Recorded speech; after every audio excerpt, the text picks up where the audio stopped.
everyone, and welcome to this academic session of the M.Sc program in Counselling and Family Therapy, wherein we are going to focus on two aspects. The first one is marital and family therapy. And delivering a talk on this topic is Professor Ahilya Abraham, who's here with us today. Thank you, ma'am. She's a professor at NIMHANS at Bangalore. The other aspect that we are going to cover is the potential of counseling and family therapy in tackling mental health disorders.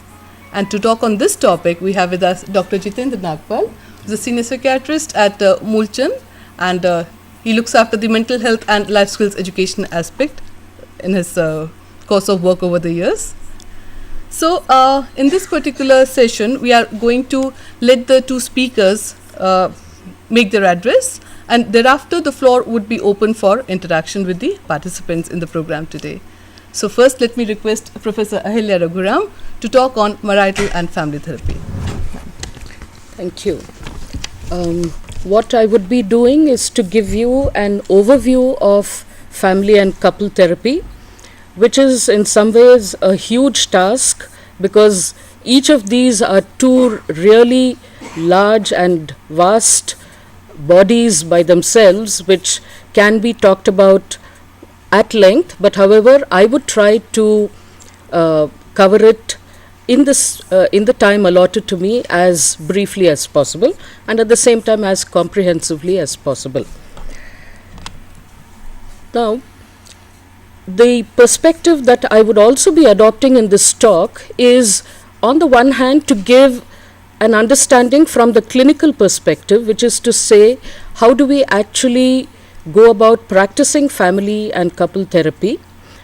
And at the same time, since in these days of evidence-based medicine, we cannot necessarily only go by people's experience or their word that a particular method or a technique works. We need to back it up with evidence. Therefore, I would also be touching very briefly on what some of the major findings with regard to the efficacy of couple and family therapy has to say regarding the utility of these methods. Now, we all know that relationships with people are an inevitable and at the same time a rewarding part of our lives, of our day-to-day lives.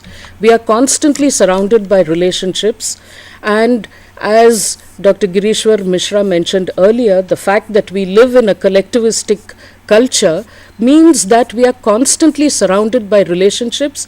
We define our identities in the context of some significant relationship or the other that we have in our lives. And therefore, it occupies a very central place in most people's lives. Most definitions of mental health also emphasize the fact that stable interpersonal relationships are an essential component of mental health. And in fact, mental health and interpersonal relationships in some ways share a bidirectional relationship.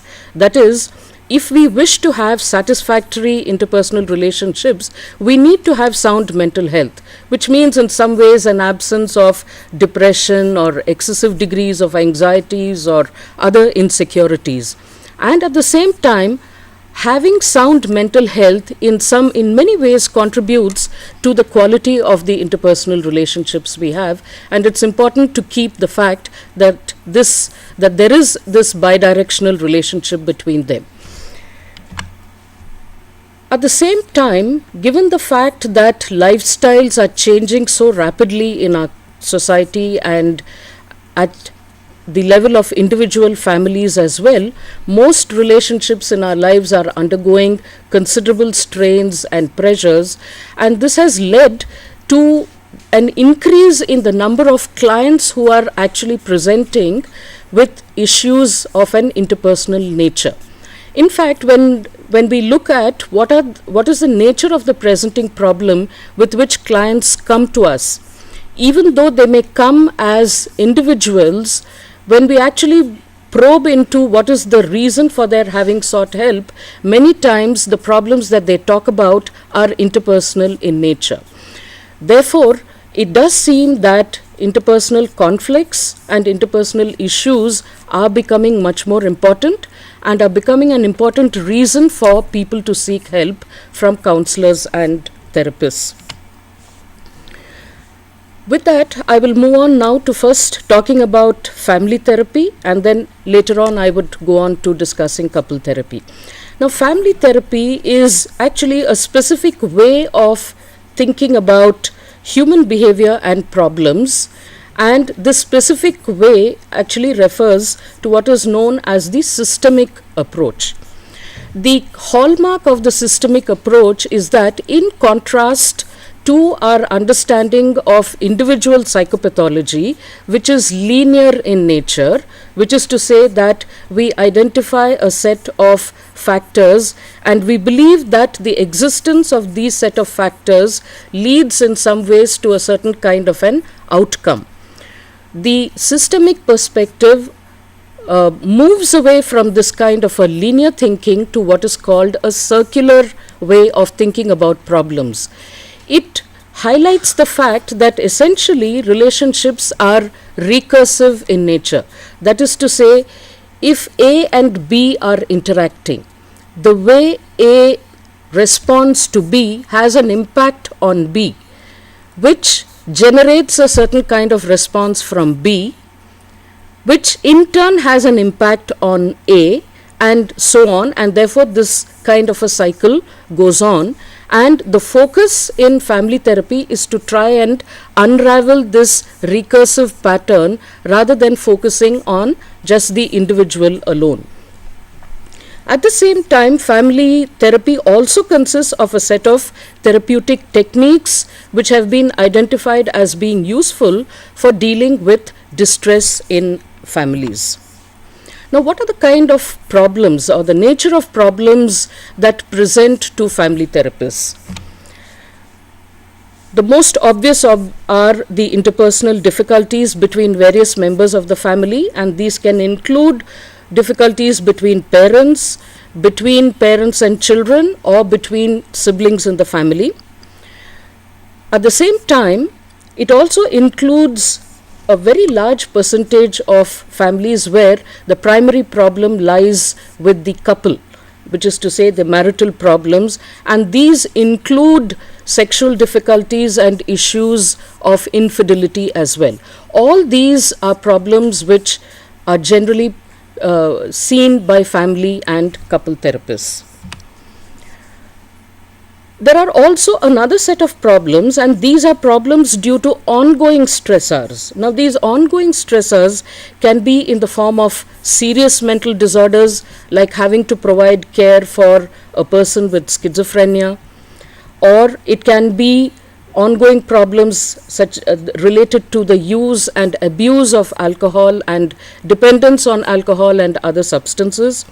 It could be chronic stressors due to developmental disorders in children, such as autism or other developmental delays like mental retardation and so on, or of late more chronic medical conditions such as, for instance, chronic renal failure, or an individual who has cancer which requires prolonged treatment and caregiving on the part of the family. Now, all of these can work in ways to affect the routine functioning of the family, create stress for various members which they may not be able to cope up with, and therefore lead to difficulties between family members. What are the different approaches to therapy that are adopted by family therapists and couple therapists? As far as the various theoretical schools are concerned, they would include approaches that are based on psychodynamic theory, the systemic theory that I have already mentioned, the structural school, behavioral methods, and of late methods such as the emotion-focused therapy, solution-focused therapy, and the psychoeducational approaches. So, family and couple therapists really have a wide armamentarium of different theoretical perspectives and techniques based on these perspectives which they can employ in dealing with their clients. Coming to the stages of therapy as such, the stages of therapy obviously would include, in the initial stage, the process of intake and assessment. The intake process is particularly important because, especially in our culture, most people seek the help of a counselor when one member of the family has developed a problem or a dysfunction which is severe enough to warrant seeking help outside of the family. And therefore, when the counselor or the therapist informs them that the involvement of other family members is also going to be required, there is always a certain amount of confusion and skepticism about that. And therefore, it is important that they are helped to understand the rationale for involvement of all of them in the process of therapy. I will be coming to the different aspects of assessment in just a little while. Following the process of assessment, the therapists need to formulate their own hypothesis, which is really a way of putting all this information that they have gathered together in a systematic manner, which helps them to understand what are the factors that have given rise to the problems and what are those factors that are operating within the family which are serving to maintain the continuation of the problems in the family.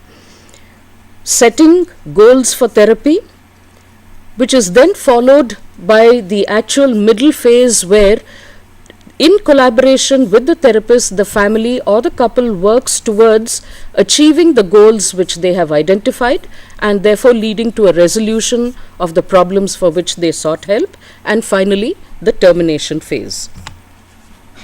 What does this assessment phase consist of? Because we are dealing with a group of individuals, naturally we need to be aware of the fact that although one member of the family may have an identified problem, yet different family members can each have an individual perspective about the same problem, which may not always be identical. And therefore, it is important for us to understand what are these different perspectives that each family member has about this particular problem. But apart from that, what are the other dimensions of the family's functioning that we need to evaluate? One, we need to evaluate what is their process of decision making. Is there a democratic process involved, or is it is it a system where there is a more unilateral way of making decisions? What is the distribution of power in the family?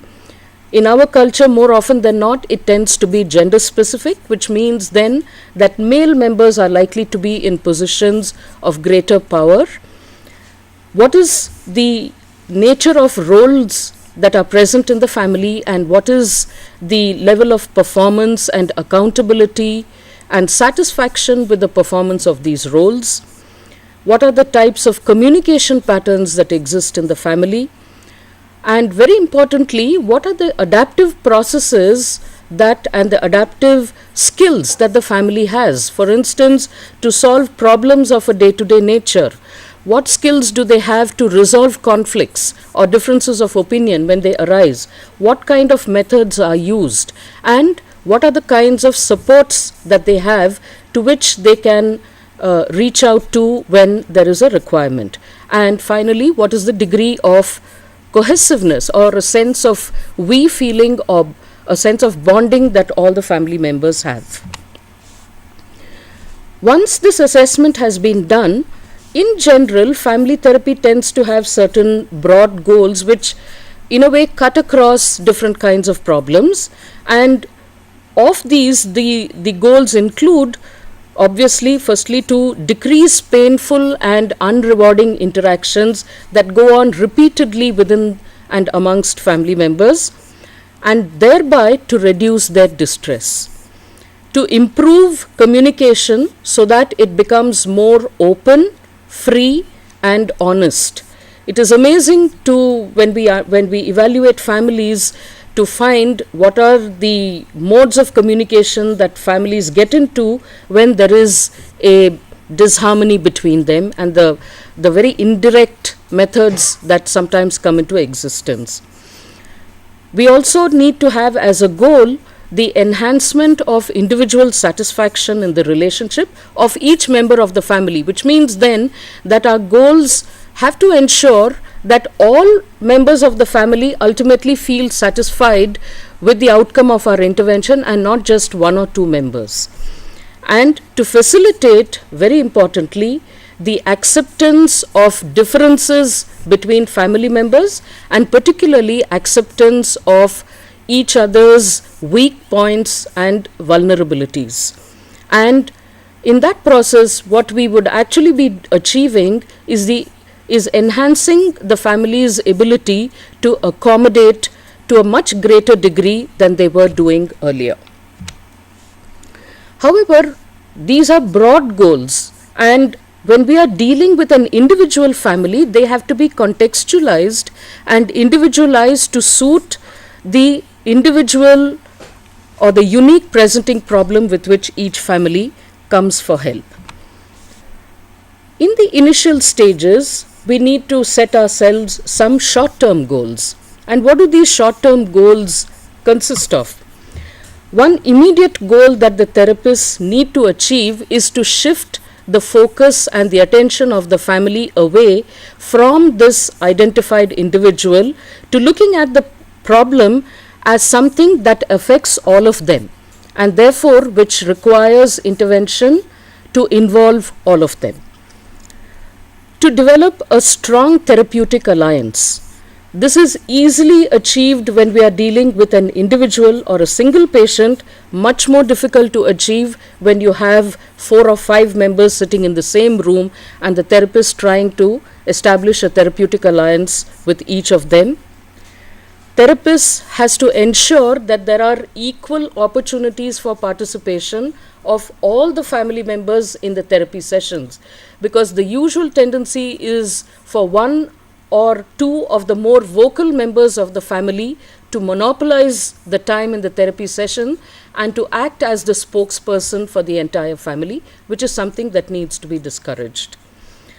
Enhance the motivation for therapy and foster a sense of hope and optimism, because many families actually come for help after having attempted to cope with the problem and attempting to deal with it with their own resources for a long period of time.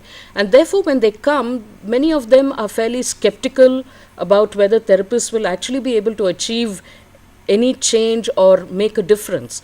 And therefore, it's important in the initial stages to enhance their motivation to stay on in therapy long enough for these changes to become evident, and throughout that process to maintain a sense of hope and optimism for a positive outcome.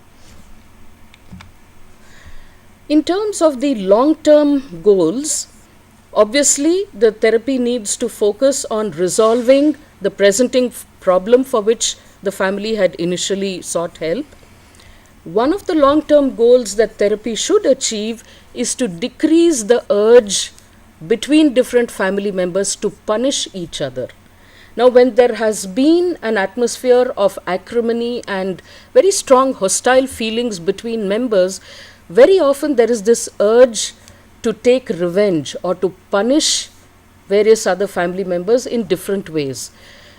One of the things that the therapy must achieve is to decrease this urge to punish and to help family members realize that this is really futile and it is not going to help them in terms of resolving their problems. This is done by encouraging forgiveness in the relationship, which will then ensure some degree of reconciliation between the members. And once this reconciliation is fostered, then it is possible for family members to actually move on to develop a greater degree of intimacy amongst themselves and a better sense of cohesiveness between themselves. We must understand that resolution of the presenting problem does not automatically mean that the family is going to be a happy family. All that it means is that we have got rid of something that was bothering them or irritating them. From that standpoint, we need to get the family to move towards the positive direction of building healthy and intimate relationships, which is part of the long-term goals. Now, what does the research in family therapy have to say regarding the efficacy of family therapy? Firstly, one of the things that is evident is that although there are so many different schools that I had mentioned earlier, in fact, there appears to be a great amount of integration between all these different models. So, it is perhaps not very common to find therapists who are using any one single model in its very pure form and applying it to families. Most of them perhaps tend to use an integration of more than one or two models. Research today has also acknowledged the fact that there is a great need to look at other ecological factors in the causation of problems. Whereas earlier research would look only at the intrafamilial factors, today the research focuses on factors outside of the family, such as, for instance, a family that is living in a great deal of economic hardship, or a family that has relocated from one country to another, or a family that is living in very unsafe neighborhoods. Now, all these are factors which can create a great deal of tension and pressures within the family, but so far these had not been addressed, which research is currently beginning to look at.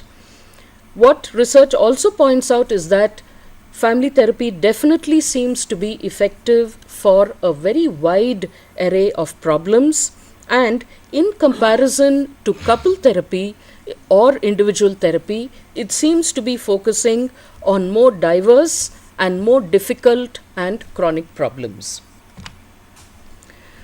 As far as predictors, what are those factors that predict a good outcome in family therapy?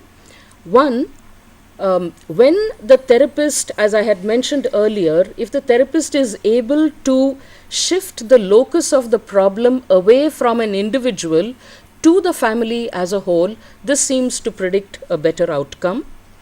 When very early in the sessions, that is to say in the initial sessions itself, if the therapist is able to bring about a significant reduction in the extent of negative or hostile feelings that are expressed within the sessions, that leads to better outcomes.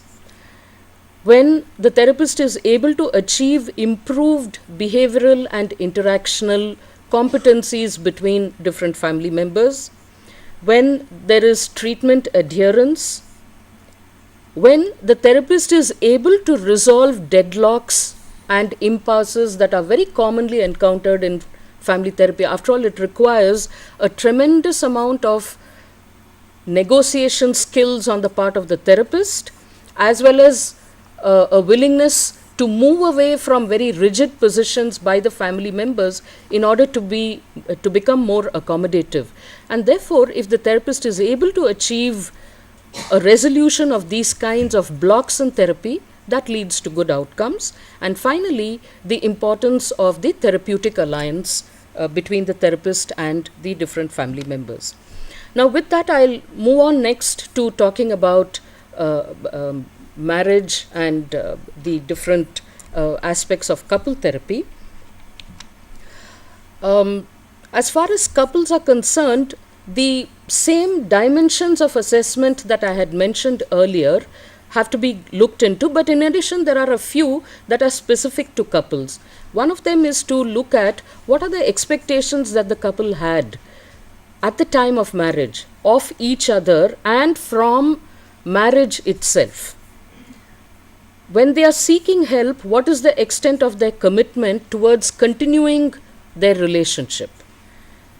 To what degree are they willing to put in efforts to make changes?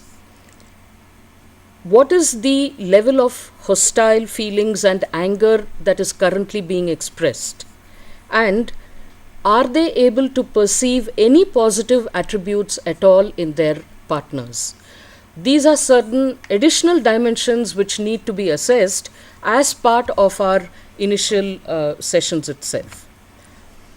Now, usually marital discord seems to arise when one partner attempts to engage in a problem-solving discussion while the other attempts to withdraw or avoid getting into these discussions at all. And this is a fairly typical pattern that is encountered. Also, when there is a use of pressure or demanding behavior or coercive methods or the use of threats in order to get the partners to agree to whatever are the issues. These two patterns are definitely seen to underlie the genesis of many of the problems between couples. And thirdly, when there is a higher status and power accorded to one partner, which leads to a considerable degree of resentment on the other, and this is likely to be present in some families where there is an adherence to much more traditional values. So, what are the indications then for marital therapy? Firstly, when spouses recognize that there is a problem in their relationship, but the other indication could be when there are emotional and behavior problems in children, and very often when an enquiry is made into the background of the problems in children, one frequently identifies that the real problem is the problem between the parents.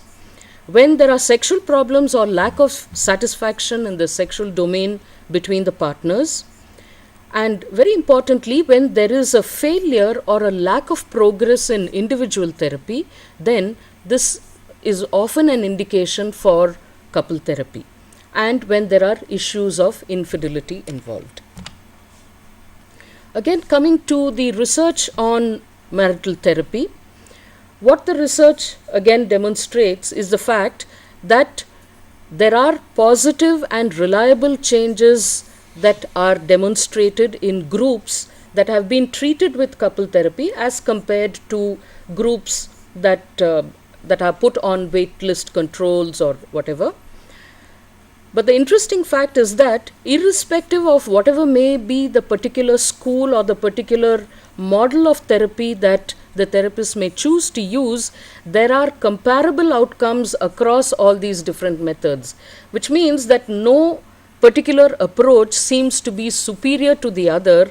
All of them are equally effective when employed by someone who is skilled and well trained in the use of a particular method. That is what the research seems to be suggesting, that there are clinically significant improvements that occur in at least 50% of couples who are treated with couple therapy. But unfortunately, many times this change is often not sustained in the long run, because in about 2 to 4 years' time, at least 1/3 of the couples who have undergone therapy and who have shown improvement do seem to relapse. So this just highlights the need that perhaps one should not just be satisfied at having an immediate positive outcome at the end of therapy, but instead plan for some kind of booster sessions also, so as to keep the motivation of the couple going. Poor outcome is noted in those who present with higher initial levels of distress, particularly when there is depression in one of the partners, when at the time of presentation for therapy itself there is a degree of emotional disengagement that has already taken place, and when the relationship is characterized by a very rigid adherence to traditional gender roles. And what is of importance to therapists is when they attempt very premature problem solving, which means as therapists we should be cautious about not rushing into providing solutions too early in the therapy. This can often lead to a poor outcome. I'd just like to highlight a few key issues in therapy across both family as well as couple therapy. One is to develop positive expectancies in the couple or in the family. And this is extremely important, because it is only once that there is this sense of a positive expectation from therapy that they are also motivated to continue, and then it can lead to a positive outcome. Therapists should try to keep their focus on the strengths in the relationship. Far too often, therapists tend to focus only on the conflicts or the problem areas. Therefore, it is important not to lose track of what are the strengths also that might be present in the relationship. The third important aspect is to have a collaborative relationship between the therapist and the family or the couple.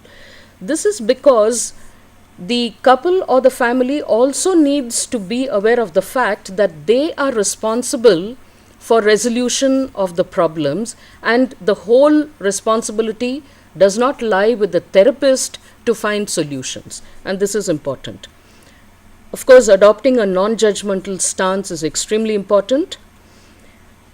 The key factor is the issue of therapists being neutral and at the same time being empathic to each and every member of the family. This is, I think, one of the biggest challenges in both couple and family therapy. It is very easy to be empathic when you have one individual sitting in front of you. The whole scenario changes when you have two people sitting.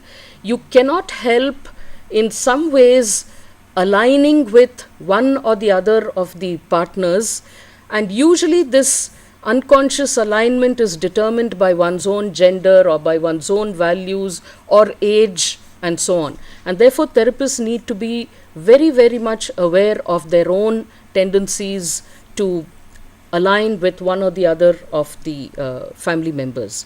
And this is why they need to be very much aware of their own values and belief systems.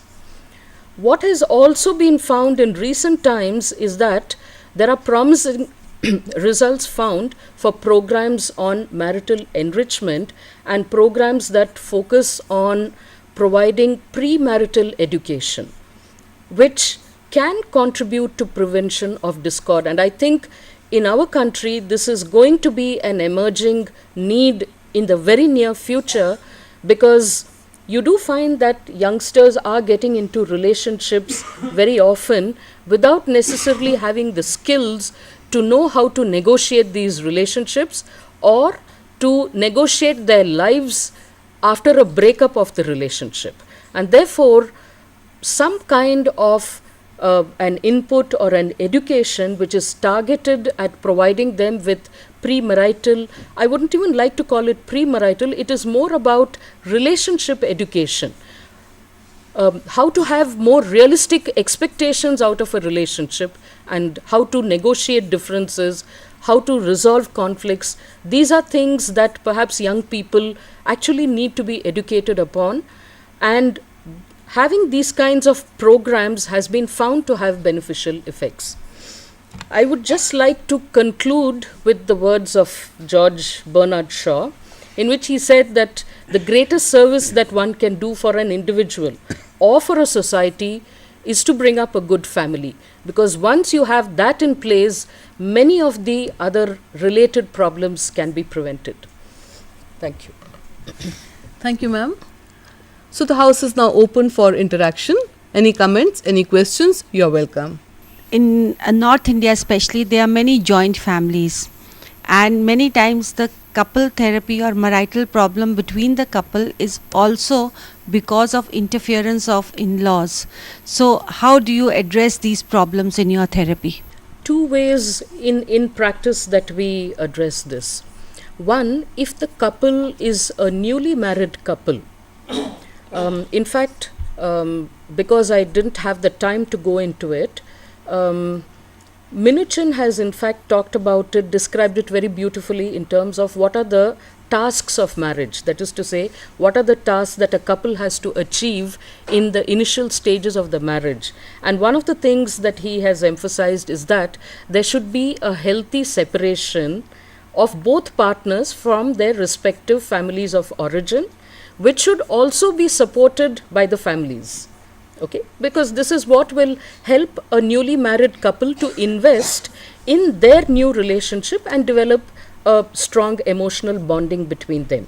Therefore, if a couple comes in the very early stages of marriage, and sometimes we have had couples coming 1 month after they have got married, often we find that the issues are related to their being unable to healthily separate out from their families of origin. And usually in these cases, you also find that the families are also somewhat unwilling to let go. Therefore, what we try to do is to first work with the couple, get them to establish their own marital unit, get them to start feeling more comfortable with each other and develop a strong emotional bond between them. And in this process, we also fairly explicitly tell them that for the time being, they need not go back to their own families for resolution of each and every small problem. Instead, they need to look on the therapy sessions as a way of resolving their difficulties between them. And this we find generally works out pretty well.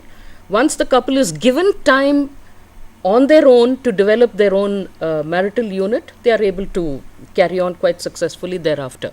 But in couples who come after several years of marriage, where there are ongoing issues with in-laws because they are staying as an extended family and so on, we then have to negotiate with the couple to try and see whether we can involve the members of the extended family also as part of the sessions, in which case we would then probably use a combination of both couple therapy sessions as well as family therapy sessions, a combination of both. Ma'am, when we are talking about couple therapy, in that perspective, generally two institutions coming to play, marriage and family, and we are our attention is totally diverted to marriage and family. But in metros, more and more live-in relations. So in that context, this couple therapy techniques, theories and tools is applicable, or we have to reinvent something else to deal with the stress and strain live-in relation situations? Yeah, that's I think an important question, and I think also especially in light of this recent Supreme Court judgment also. Frankly, at this point of time, I cannot answer that in a very categorical manner. It is possible that some of the approaches and principles may apply to live-in relationships as well, but in the long term, how effective they will be is something that we really have to test out. We don't know really, because we do have a handful of people who have been in relationships, in long-term relationships, who have come for help, but I'm not sure whether there is too much of research or empirical evidence to say what has been the outcome of applying all these methods. Madam, this problem, relationship problem, it is mainly in metro cities. But how these facilities can be available in the rural areas or the smaller towns or the district level? How this can be obtained there? I beg to differ with you on that issue, because definitely in smaller towns there is no dearth of relationship problems at all, because the pace at which the country is changing is such, and plus the wide reach of cinema and the media is so much that today in some ways it is almost like a norm for anyone who is a young adult to be in some kind of a relationship. The forms in which these relationships are expressed may vary in the metros as compared to smaller towns and rural areas, but I think it is there everywhere. Regarding when there is a joint family and you live with your in-laws and the problem comes from that, and I want to show things from the other side. When it is your own family and your children are causing trouble, and this become a trouble between the parents, some form of disagreement it starts with, and now the emotional trauma, and you have spoiled him, you have spoiled a piece of the family, everything goes on, a big mess comes up. And it is true, as you have addressed in your talk, that it comes in the form of the problem of children, and you dig it up and you find that no, it's between the parents. How to address this? This is something which is really a very, very typical situation which calls for family intervention. In fact, in the West, this is the context in which family therapy developed in the first place, because in order to address problems of children and particularly adolescents, wherein the the root cause was very often the disturbed environment in the family as a result of discord between parents. Okay, the difference is that in India, in the West, when there is a severe degree, or sometimes not even a very severe degree of discord, it is very easy for families to break up. The couple simply divorces. In India, problems manifest themselves in a fairly severe fashion, mainly because, in spite of differences, the couple somehow struggles to stay together, which may not always be a very good thing. Because for a child to grow up in an environment which is characterized by so much of hostility and sometimes physical violence or all other forms of a very disturbed environment is not at all a very healthy environment. Therefore, a situation like this will definitely call for family therapy. Here again, what we would usually tend to do is to use a combination of different types of sessions. So, we might have some sessions in which issues that pertain only to the couple are addressed. There are some issues which will involve the adolescent or the child and the parents, and there might be some individual sessions for the child alone. So, when we use a combination of these different combinations, it usually does produce good results. Thank you very much, ma'am.